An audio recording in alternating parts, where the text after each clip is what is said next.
అందరికీ నమస్కారం. తేజస్వి తెలుగు కథలు పాడ్కాస్ట్కి స్వాగతం. ఇప్పుడు మనం చెప్పుకోబోయే కథ పేరు నైపుణ్యం. రాసినవారు చతుర్వేదుల అన్నపూర్ణమ్మ గారు. అనగనగా విక్రమపురి రాజ్యాన్ని ఆదిత్యసేనుడు అనే రాజు పరిపాలించేవాడు. అతని ధర్మబద్ధమైన పాలనలో ఆ రాజ్యం చాలా సుభిక్షంగా ఉండేది. ఒకరోజు ఆదిత్యసేనుడు నగరంలో విహరిస్తుండగా ఒక గొల్ల పిల్లని చూస్తాడు. అంటే ఆవులను కాచే అమ్మాయి అన్నమాట. ఆ అమ్మాయి పనితీరు, అందం, అణకువ వంటి గుణాలను చూసి ఆమెను ఇష్టపడతాడు. తనను పెళ్లి చేసుకోమని అడుగుతాడు. అందుకు ఆమె, మీరు ఈ రాజ్యానికి మహారాజుగారు అయి ఉండొచ్చు, కానీ రాజ్యపాలన కాకుండా మీకు ఇంకా ఏమన్నా విద్య తెలుసా అని అడుగుతుంది. అందుకు ఆదిత్యసేనుడు ఏమీ రాదు అని చెప్పగా, ఏదో ఒక విద్య నేర్చుకొని వస్తే తనని పెళ్లి చేసుకోవడానికి సిద్ధం అని చెబుతుంది. తను ఆ రాజ్యానికే మహారాజు కదా, మరి ఇంకో విద్య నేర్చుకోవాల్సిన అవసరం ఏముంది అని అనుకొని కూడా ఆ అమ్మాయిని పెళ్లి చేసుకోవాలనే కోరికతో ఒక విద్య నేర్చుకొని వస్తాడు రాజు. తరువాత వారిద్దరి వివాహం జరుగుతుంది.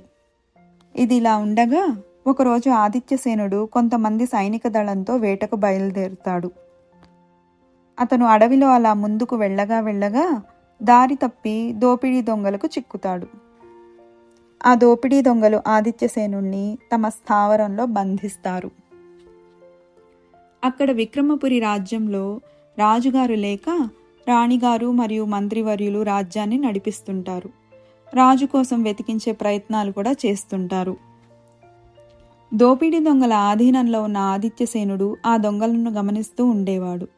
ఒకరోజు ఆదిత్యసేనుడు ఆ దొంగల నాయకుడిని పిలిచి, ఈ దొంగతనాల మీద ఆధారపడితే మీకు ఆదాయం సరిగా ఉండదు కదా, మీరు ఈ స్థితి నుంచి బయటపడే ఉపాయం చెబుతాను, వింటారా అని అంటాడు. అందుకు ఆ నాయకుడు, ఉపాయం వింటే పోయేదేముంది అని అనుకొని సరే అంటాడు. అప్పుడు రాజు వారితో, నాకు చాపలు అల్లడం తెలుసు. ఇలా నేను ఖాళీగా ఉండే బదులు మీరు నాకు చాపలు అల్లడానికి సరుకు తెచ్చి ఇస్తే నేను అందమైన చాపలు అల్లిస్తాను. ఈ రాజ్యంలో రాణిగారికి ఈ రకం చాపలంటే చాలా ఇష్టం. మీరు ఇవి తీసుకొని ఆమెకు చూపిస్తే మీకు మంచి బహుమానం కూడా లభిస్తుంది అని అంటాడు. ఆ ఆలోచన బాగానే ఉంది అని అనుకున్న దొంగల నాయకుడు ఆదిత్యసేనుడికి చాపలు అల్లడానికి కావలసిన సరుకుని తెప్పించి ఇస్తాడు. ఆదిత్యసేనుడు రాత్రింబవళ్ళు పనిచేసి చాలా కష్టపడి సుమారు 90 నుంచి 100 చాపల వరకు వేరువేరు శైలుల్లో అల్లి తన నైపుణ్యాన్ని, ప్రతిభను అందంగా ప్రదర్శిస్తాడు. ఆ అల్లికలు చూసిన దోపిడీ దొంగలు కూడా చాలా ఆశ్చర్యపోతారు. ఆదిత్యసేనుడు ఆ దొంగలకు రాజ్యంలోకి వెళ్ళి రాణిగారిని కలవడానికి కావలసిన వివరాలు చెప్పి పంపుతాడు. వారు అలానే వెళ్ళగా రాణిగారి ముందు తమ చాపలు ప్రదర్శించడానికి వారికి అవకాశం లభిస్తుంది. వారు ఒక్కో చాప అలా ప్రదర్శిస్తుండగా అందులో ఒక చాప తెరవగానే దాని మీద ఆదిత్యసేనుడు, నేను ఆదిత్యసేనుడను, ఈ చాపలు తెచ్చి ప్రదర్శిస్తున్న వీరు నన్ను అడవిలో బంధించి ఉంచారు. మీరు వీరిని ప్రశ్నిస్తే నా ఆచూకీ తెలుసుకోవచ్చు అని రాసి పంపిస్తాడు. ఈ విషయమంతా ఆ చాపలలోనే ఒక డిజైన్ అంటే ఒక అల్లికలాగా అల్లుతాడు. దొంగలకు చదువు రానందున ఇది అర్థం చేసుకోలేకపోతారు. ఈ రాతంతా కూడా అల్లికలో ఒక భాగం అని అనుకుంటారు. అంటే అది కూడా ఒక డిజైన్ అనుకుంటారు పాపం. వెంటనే రాణిగారు, మంత్రి అందరూ అప్రమత్తులై ఆ దొంగలను బంధించి వారి నుంచి రాజుగారి అంటే ఆదిత్యసేనుని ఆచూకీ తెలుసుకొని కాపాడుకుంటారు. ఆపద నుంచి బయటపడ్డ రాజు గొల్లపిల్ల అనగా తన భార్య అయిన రాణిగారు పెళ్లికి ముందు ఎందుకు అలా చెప్పిందో అర్థం చేసుకుంటాడు. మళ్ళీ సింహాసనం అధిష్ఠించిన ఆదిత్యసేనుడు ఆ దొంగలను పిలిపించి చదువు యొక్క ప్రాముఖ్యత వారికి మరియు ఆ రాజ్యంలోని ప్రజలకు వివరిస్తాడు.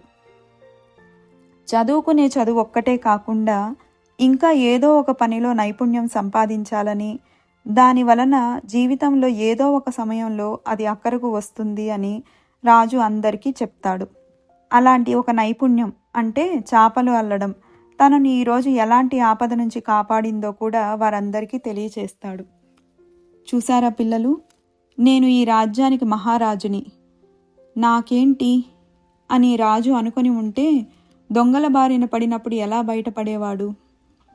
అందుకే పిల్లలు, పెద్దలు మనందరం కూడా మన చదువుతో పాటు ఏదో ఒక పనిలో నైపుణ్యం సంపాదిద్దాము.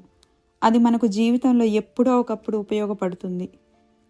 ఇంత మంచి కథను మనందరికీ అందించిన మా నానమ్మకు మరొక్కసారి మనస్ఫూర్తిగా నా ధన్యవాదాలు తెలియజేసుకుంటున్నాను.